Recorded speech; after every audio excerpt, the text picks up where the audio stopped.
अकबर और बीरबल की जोड़ी भारतीय इतिहास में बेमिसाल रही है।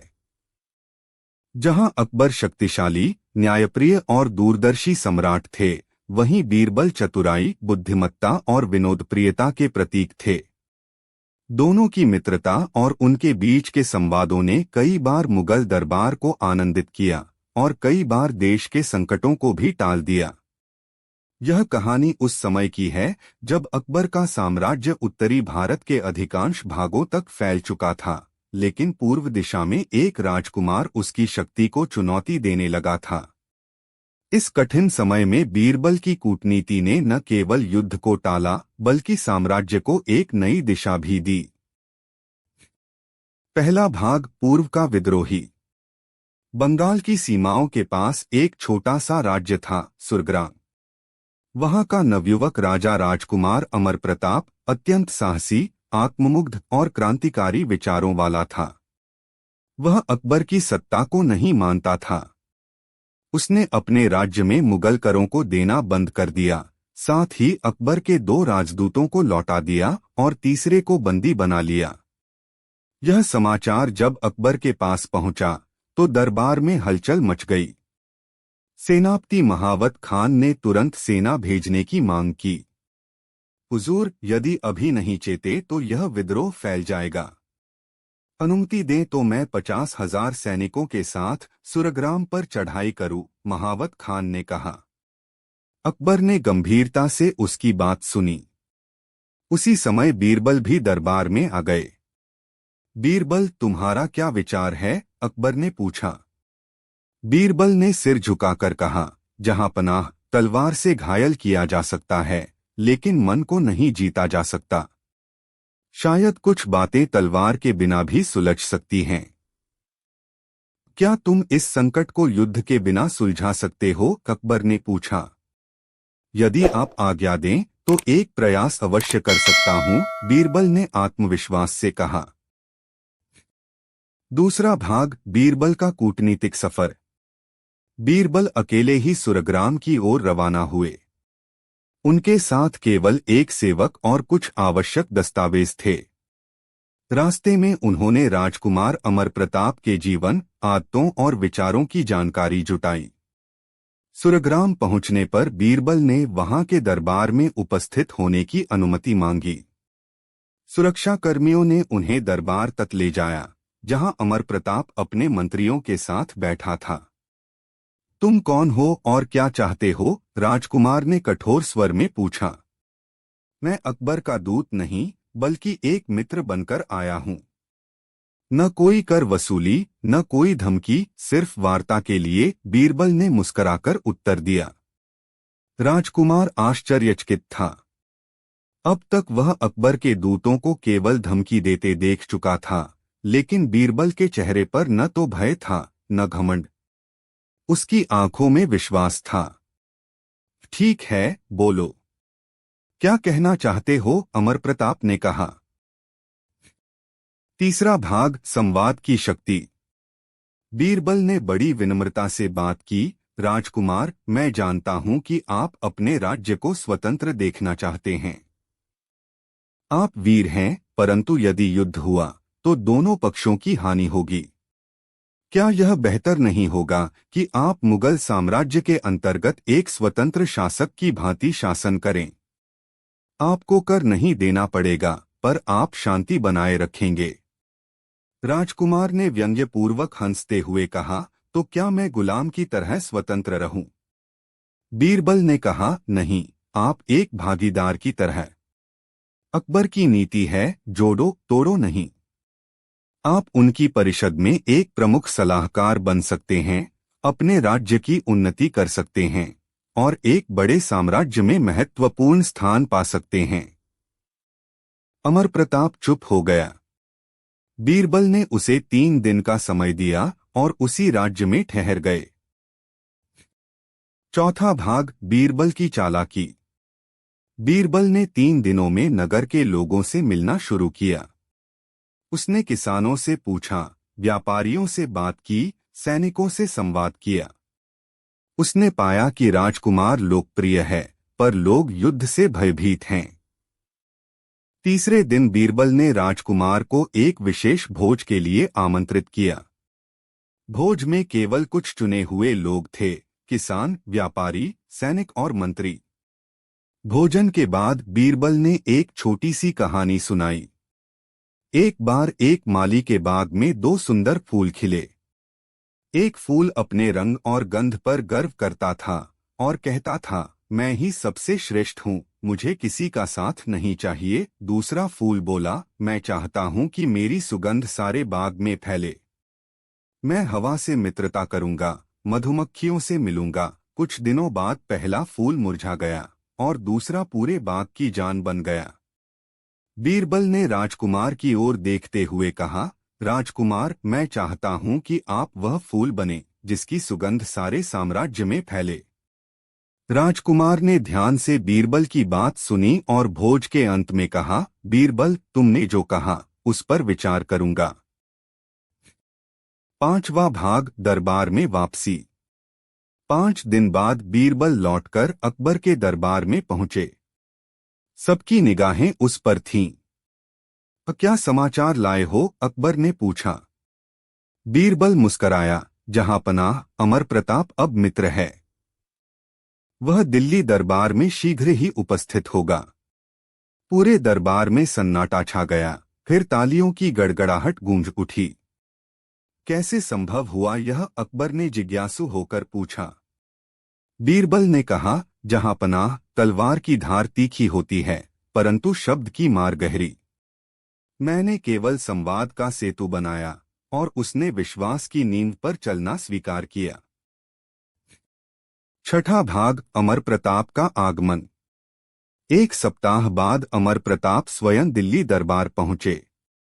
वह एक चमकीले लेकिन सादे वस्त्र में आए। उनके साथ उनके मंत्री भी थे।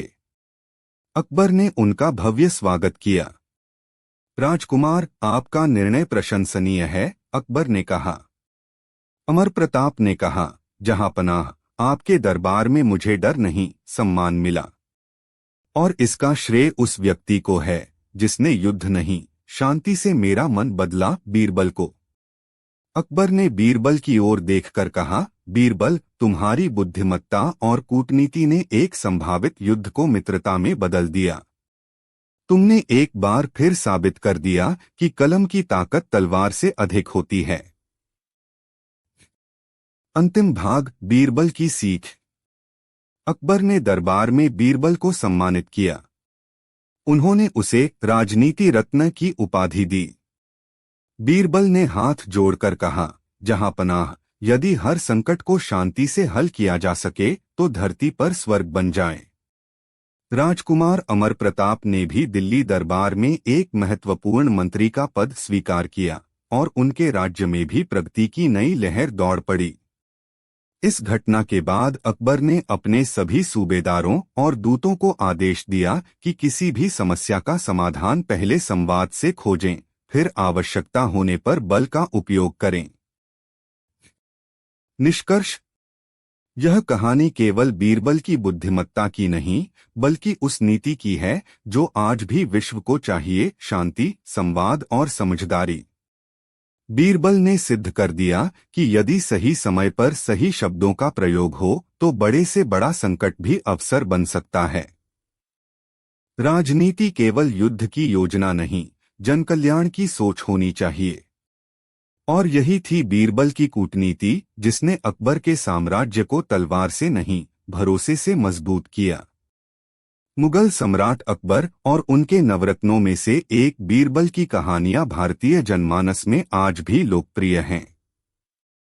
ये किस्से न केवल मनोरंजक हैं, बल्कि इनमें जीवन की गंभीर सच्चाइयों और व्यावहारिक ज्ञान की झलक भी मिलती है। प्रस्तुत है एक ऐसी ही रोचक कहानी जिसमें बीरबल की दूरदृष्टि, चतुराई और न्यायप्रियता सामने आती है। कहानी का आरंभ। बात उस समय की है जब सम्राट अकबर का शासन चरम पर था। उनकी प्रजा खुशहाल थी, परंतु राजधानी में कुछ दिनों से चोरियों की घटनाएं बढ़ गई थीं। हर रोज किसी न किसी अमीर व्यापारी के घर से कीमती वस्तुएं, गहने और धन चोरी हो जाते। नगर का कोतवाल परेशान था, परंतु चोर का कोई सुराग नहीं मिल रहा था। अकबर को जब इस बात का पता चला तो उन्होंने दरबार में यह मुद्दा उठाया और कोतवाल को तलब किया। यह क्या हो रहा है कोतवाल साहब? राजधानी में चोरी की घटनाएं बढ़ती जा रही हैं और आप हाथ पर हाथ धरे बैठे हैं, अकबर ने कठोर स्वर में पूछा। कोतवाल सिर झुकाकर बोला, हुजूर, हमने बहुत कोशिश की, परंतु चोर बहुत चालाक है। वह न तो कोई निशान छोड़ता है न गवाह। हमने कई संदिग्धों को पकड़ा, लेकिन सब निर्दोष निकले।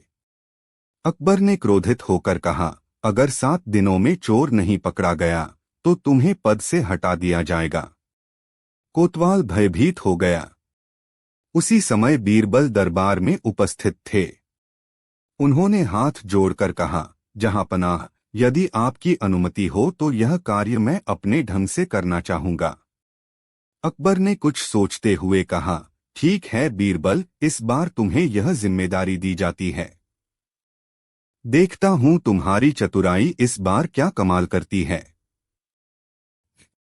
बीरबल की योजना।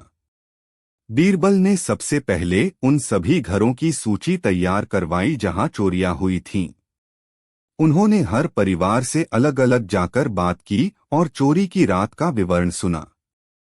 एक बात उन्हें तुरंत समझ आ गई, चोर केवल अमीर घरों को निशाना बना रहा था और वह बड़ी सावधानी से चोरी करता था। उन्होंने कोतवाल को बुलाकर कहा, मैं एक योजना बनाना चाहता हूं, परंतु इसके लिए तुम्हारा सहयोग चाहिए। बीरबल ने एक अजीब सी घोषणा नगर में करवाई, सम्राट अकबर स्वयं चोर को पकड़ने के लिए एक गुप्त योजना बना रहे हैं। जल्दी ही शाही खजाने से एक बहुत मूल्यवान रत्न नगर के एक प्रसिद्ध मंदिर में रखा जाएगा। यदि चोर ने उस पर भी हाथ डाला तो वह पकड़ में आ जाएगा। इस घोषणा से नगर में खलबली मच गई। हर कोई इस योजना की चर्चा करने लगा। कुछ ही रातों बाद उस मंदिर में एक भारी पहरा लगा दिया गया और वहां एक सोने की मोहरों से भरी संदूकची रखी गई, दिखावटी तौर पर। बीरबल को उम्मीद थी कि लालच में आकर चोर वहां जरूर आएगा। तीसरी रात एक रहस्यमय व्यक्ति मंदिर में घुसते हुए पकड़ा गया। उसके पास चाबी थी और वह चुपचाप संदूकची खोल रहा था। तभी पहरेदारों ने उसे पकड़ लिया। अगले दिन उसे दरबार में लाया गया।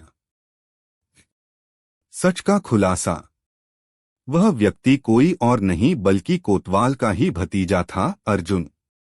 कोतवाल पहले तो स्तब्ध रह गया, फिर जोर से चिल्लाया, यह झूठ है। मेरा भतीजा ऐसा नहीं कर सकता।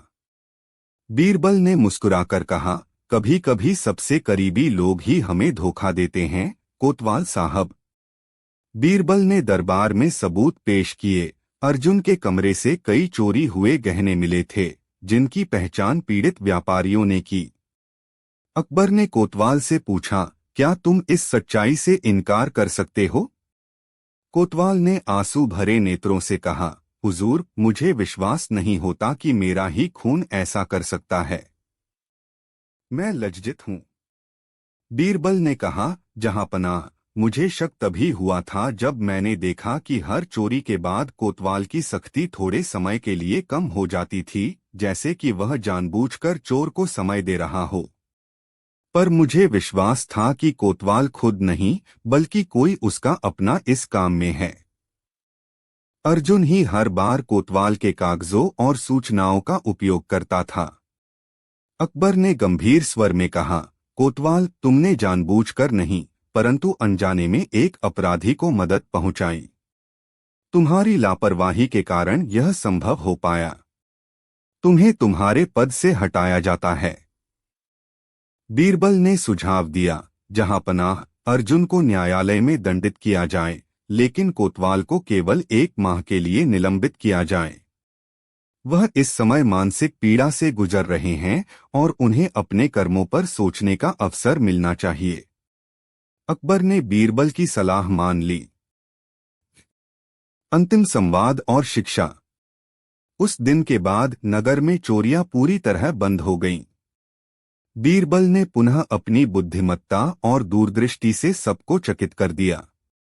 दरबार के अंत में अकबर ने बीरबल से पूछा, बीरबल, तुमने यह कैसे अनुमान लगाया कि कोतवाल का भतीजा ही चोर हो सकता है?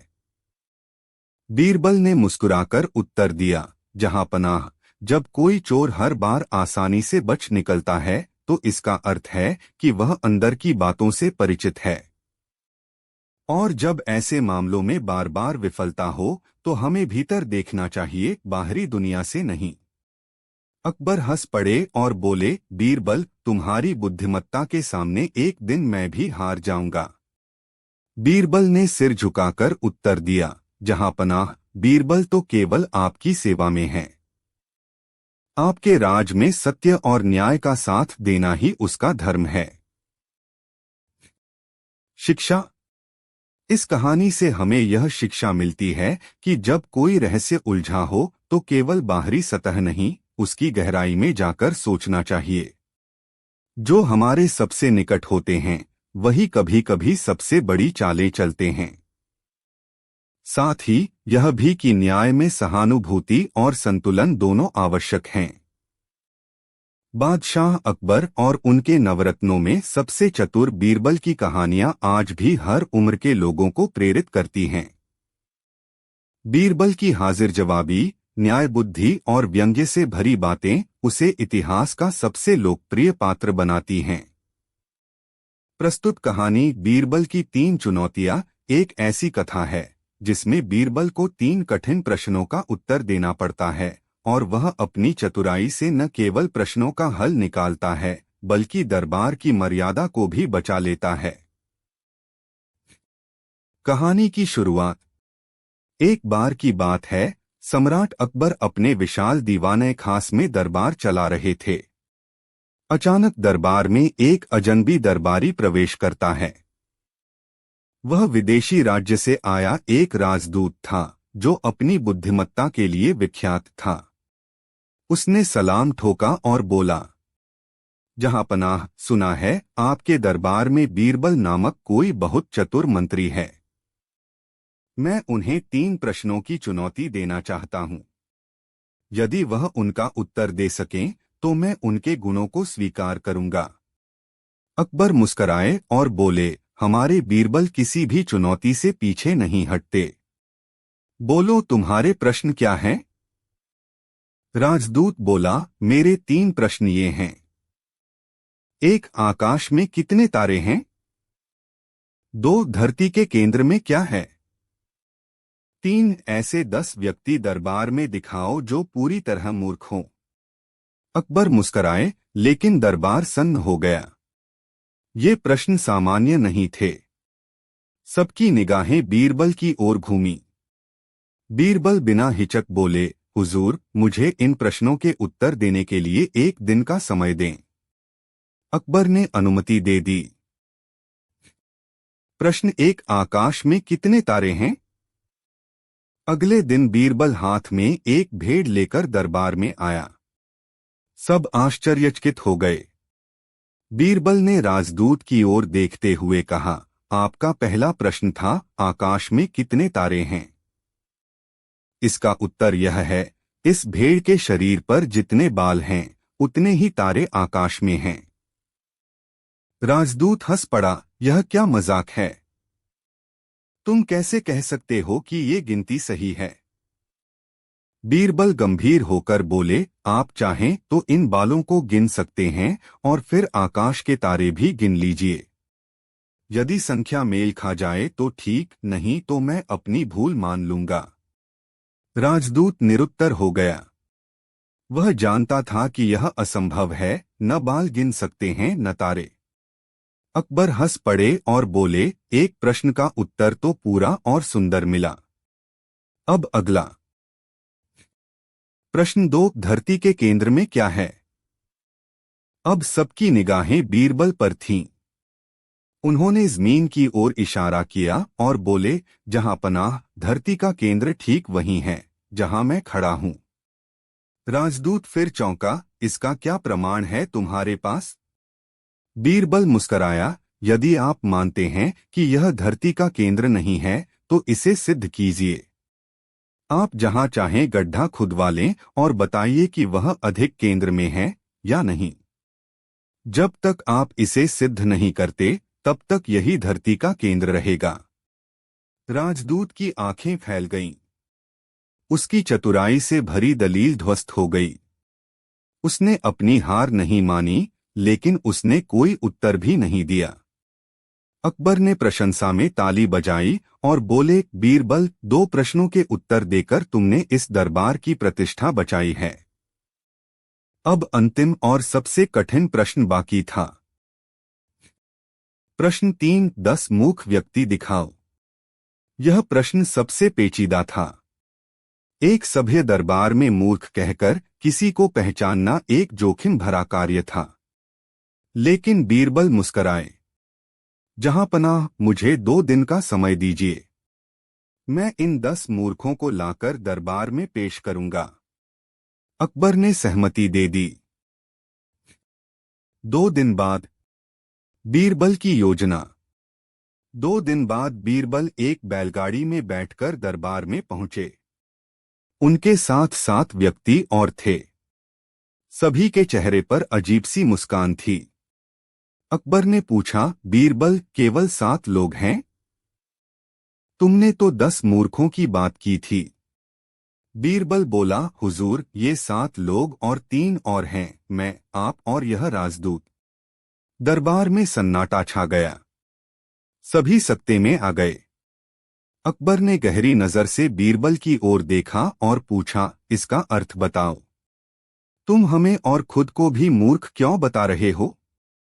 बीरबल पूरी नम्रता से बोले, जहांपनाह, ये 7 लोग उन चीजों की खोज में निकले थे जो उन्हें कभी मिल ही नहीं सकती। कोई स्वर्ग का रास्ता ढूंढ रहा है, कोई पत्थर में भगवान देखना चाहता है, कोई हवा को बोतल में बंद करना चाहता है। अब मैं भी मूर्ख हूं कि ऐसे लोगों को ढूंढने में 2 दिन गवा दिए। आप भी मूर्ख हैं, क्योंकि आपने यह मूर्खतापूर्ण चुनौती स्वीकार की। और यह राजदूत भी मूर्ख है, जिसने इतने अजीब प्रश्न पूछे और सोचा कि बीरबल हार मान जाएगा। दरबार में कुछ क्षण की खामोशी रही। फिर अचानक बादशाह अकबर ठहाका लगाकर हंस पड़े। बीरबल, उन्होंने कहा, तुम्हारी बुद्धि जितनी तेज है, उतनी ही विनम्र भी है। तुमने व्यंग्य, हास्य और सत्य को मिलाकर इस चुनौती का उत्तर दिया है। मैं गर्व से कहता हूं, मेरे दरबार में तुमसे बड़ा कोई नहीं। राजदूत भी मुस्कराया और बोला, मैंने भारत के बुद्धिमान मंत्री की प्रशंसा सुनी थी, आज उसका साक्षात अनुभव किया। मैं हार स्वीकार करता हूं। उपसंहार। बीरबल की तीनों उत्तरों ने यह सिद्ध कर दिया कि तर्क की ताकत किसी तलवार से कम नहीं होती। बीरबल ने मूर्खता की परिभाषा को हास्य और चतुराई के साथ प्रस्तुत किया, बिना किसी का अपमान किए। यही कारण है कि वह केवल अकबर का प्रिय नहीं, बल्कि पूरे भारत के दिल में बसे हुए हैं। शिक्षा। ज्ञान केवल किताबों में नहीं, बल्कि व्यवहार और बुद्धि में भी होता है। हास्य और व्यंग्य से भी सत्य को प्रकट किया जा सकता है। सच्चा बुद्धिमान वही है जो स्वयं को भी प्रश्नों के घेरे में रख सके। अगर आप चाहें तो मैं इसी कहानी का विस्तार भी कर सकता हूं, या बीरबल की कोई दूसरी 1700 से 1800 शब्दों की कथा भी लिख सकता हूं। बताइए, अगली कहानी कौन सी हो? बादशाह अकबर और उनके मंत्री बीरबल की कहानियां भारतीय लोक संस्कृति का अमूल्य हिस्सा हैं। बीरबल अपनी चतुराई, न्याय बुद्धि और व्यंग्यपूर्ण व्यवहार के कारण लोगों के दिलों में बसते हैं। उनकी कहानियां न केवल मनोरंजन करती हैं, बल्कि जीवन को समझने की दृष्टि भी देती हैं। आज की यह कहानी बीरबल की दूरदर्शिता एक ऐसे प्रसंग पर आधारित है, जब बीरबल ने अपनी बुद्धिमत्ता और दूरदृष्टि से एक भयावह संकट को समय रहते टाल दिया। कहानी की शुरुआत। एक दिन बादशाह अकबर अपने बागीचे में टहल रहे थे। वे मौसम का आनंद ले रहे थे। तभी एक सिपाही घबराया हुआ आया और सलाम ठोंक कर बोला, हुजूर, दक्षिणी सीमावर्ती गांव से एक व्यक्ति आया है।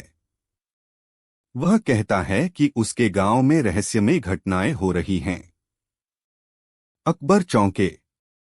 उन्होंने सिपाही को आदेश दिया कि उस व्यक्ति को तुरंत दरबार में लाया जाए।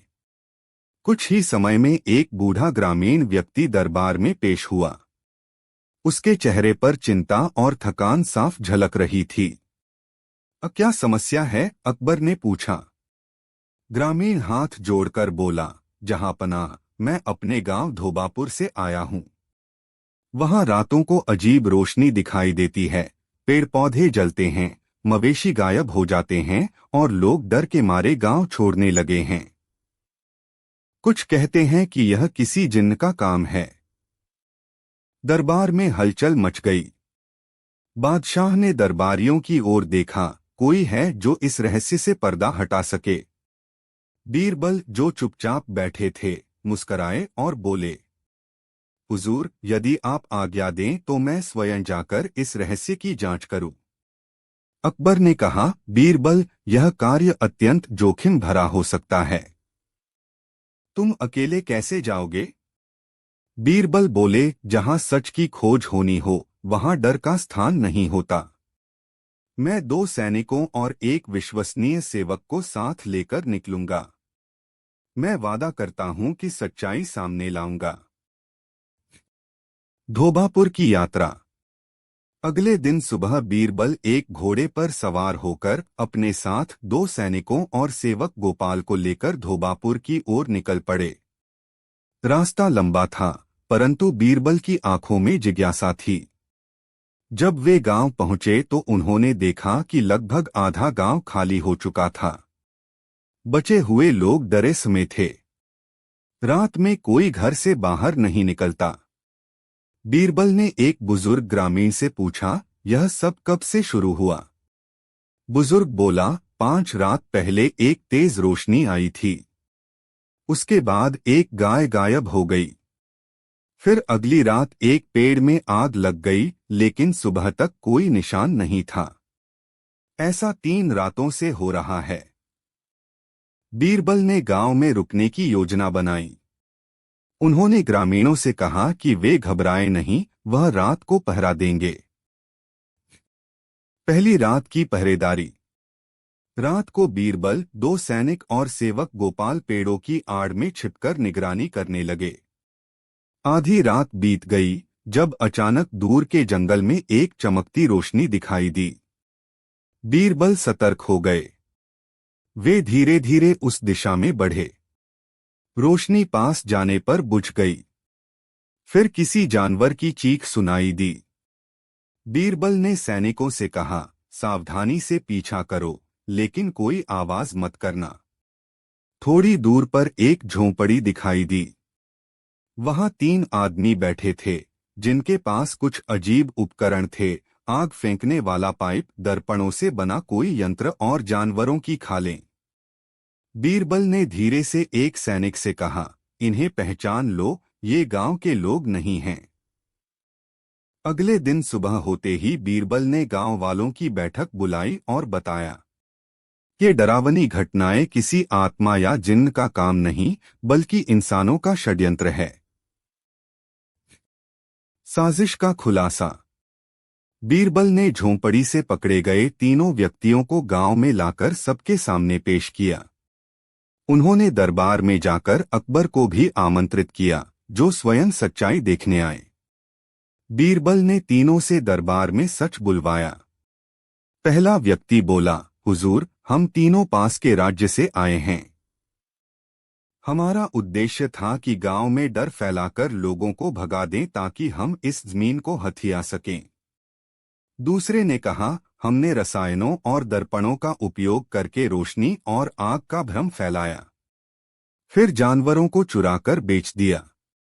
बीरबल बोले, हुजूर, यह सब इसलिए संभव हुआ क्योंकि लोगों में अंधविश्वास था और किसी ने तार्किक ढंग से सच्चाई की जांच नहीं की। अकबर ने क्रोध में तीनों अपराधियों को सैनिकों के हवाले कर दिया और गांव के पुनर्निर्माण में मदद भेजी। बीरबल की दूरदर्शिता की प्रशंसा। अकबर ने बीरबल से कहा, बीरबल, तुमने केवल रहस्य सुलझाया ही नहीं, बल्कि ग्रामीणों को डर से मुक्त भी किया। यदि कोई और होता तो इसे भूत प्रेत मानकर वापस लौट आता। तुमने दिखा दिया कि बुद्धिमत्ता और दूरदृष्टि से सबसे बड़े भ्रम भी मिटाए जा सकते हैं। बीरबल ने झुककर कहा, जहां पनाह, सच्चाई को जानने का साहस हर किसी में नहीं होता, लेकिन जो डर की बजाय विवेक से काम ले वही सच्चा सेवक होता है। उपसंहार। उस दिन के बाद धोबापुर गांव न केवल पुनः बस गया, बल्कि अकबर ने वहां एक विद्यालय की स्थापना करवाई ताकि लोग अंधविश्वास से ऊपर उठ सकें। बीरबल की यह कहानी आज भी यह सिखाती है कि हर रहस्य के पीछे कोई न कोई कारण होता है, जिसे समझने के लिए केवल आंखें नहीं, बल्कि बुद्धि और साहस चाहिए। शिक्षा। अंधविश्वास से बड़ा कोई शत्रु नहीं। तथ्यों की जांच किए बिना किसी पर विश्वास नहीं करना चाहिए। सच्चे नेता वही होते हैं जो स्वयं संकट में उतरकर सच्चाई